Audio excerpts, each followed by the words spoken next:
Hi, my name is Dana. I'm a physical therapist and I'm here with my mom, Sharon, and we're going to demonstrate an exercise to help strengthen your hips. So my mom is a very active senior. She just turned 74. She's going to hate me for telling her her age, but I just did. Anyways, she's incredibly active, but there's always areas as we get a little bit older, even when we're younger, but especially as we get a little bit older, we should do some self-checks to make sure that you're staying strong in the muscles that you need to stay strong for the activities you want to be doing. So what's your favorite thing to do? Walk.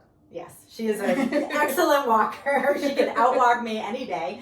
But one of the big muscles you want to make sure that stays strong when you're walking to help protect your hips, your back, even your knees and your feet, it's a muscle on the side of your hips called your gluteus medius. Okay. It's part of your glutes, which are your butt muscles, but it's more on the side. And it is a muscle that tends to not get as much attention in strengthening. So we want to just make sure that it's as strong as it should be to do the exercise you want to do. So a good little quick self-check is just standing on one leg and balancing. So I'm going to have you put your arms across your chest, and then you're gonna lift one leg up and just balance.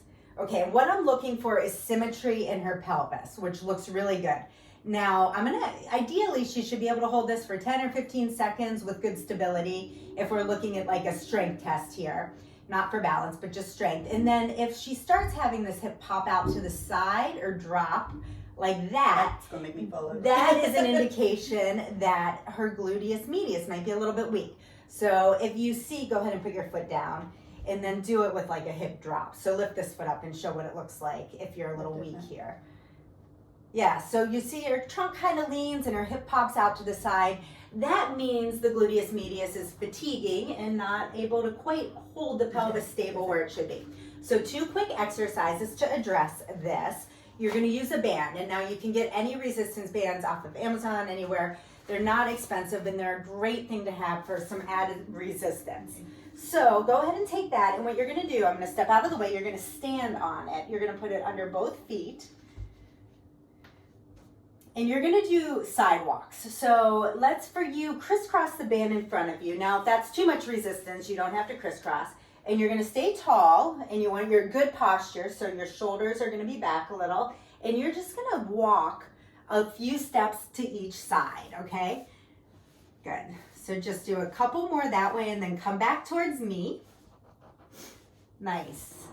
Now she is using excellent form, and you can see as it's a little harder, sometimes your body will start to wiggle. So you want to stay as tall as you can, avoiding the wiggles. Now she has a lot of resistance, so it's a bit of a challenge, but she's doing a great job. So you're going to go each way, demonstrate it one more time.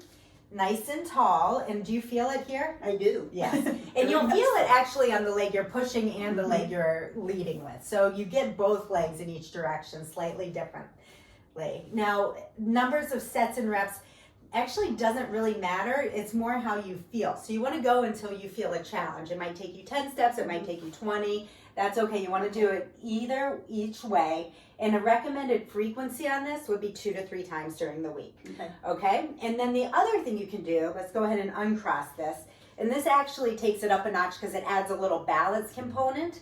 And what you're going to do is similar movement, but you're going to take your leg and stay on the same leg, and you're just going to tap your leg to the side and slightly to the back. So, yep.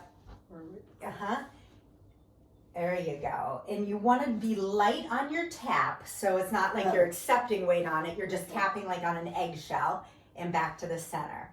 And you really will get a lot of stability on the leg here, the one that's taking your body weight. I feel it in the hip. Good. Perfect.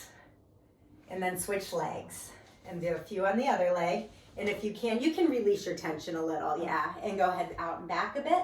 Good. And everything, she's doing a really nice job staying still here. But as you start wobbling and losing form, you're getting fatigued. So that's when you would stop the exercise. So you would do maybe as many as you can with good form on one leg, and then on the other twice through. And again, try these 2 or 3 times during the week.